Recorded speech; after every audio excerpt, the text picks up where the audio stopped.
President Putin didn't have very much to say about the war directly in his Victory Day speeches. The narrative is the same, which is this is all about NATO's long-term aggression against the Russian people, but he had very little to announce about the war itself, partly because we suspect it's dawning on him that it isn't going very well. He began by trying to seize Kiev in 72 hours. That went completely wrong. Then he tried to grab the cities in the north and east of the country. That didn't work either. And so now he's concentrated all of his forces in the southeast of the country, in the south, in order to grab territory.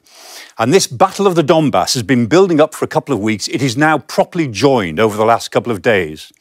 And we can see how this battle is beginning to go. There are pros and cons for both sides. In Mariupol, the Russians have Mariupol, but not the Azovstal steelworks. And so symbolically, the fact that Ukrainians are still holding out at Azovstal is still a problem for President Putin. The Russians have made some gains at Popasna. They've pushed hard at Popasna, and they've actually forced the Ukrainians to pull back. So the Ukrainians have gone back to what they say are prepared defensive positions. They've lost a bit of their perimeter there.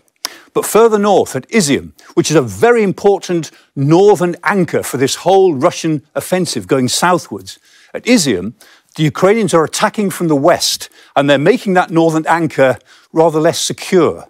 That gives the Russians something to worry about. More important, at Kharkiv, further north, Ukraine's second city, the Ukrainians are attacking in the north and the northeast. They've pushed Russian field artillery out of range, which is a relief, of course, to the city of Kharkiv. But more than that, it threatens the communication line between Belgorod in Russia, Kharkiv and Izium. That's a very important communication line, and it complicates the problem. And so what the Ukrainians have done is to give the Russians something else to worry about in their own rear area. That's a pretty good tactic. We'll see how it goes. The Ukrainians keep issuing video footage and photographs of destroyed Russian equipment. Of course, these are Ukrainian claims. But the fact is that more than 3,500 of these claims have been independently verified by external observers, photographically. It appears that the Russians have lost about 3 times as much heavy equipment as the Ukrainians and at least twice as many troops. And so this battle is not going terribly well at the moment for any of them.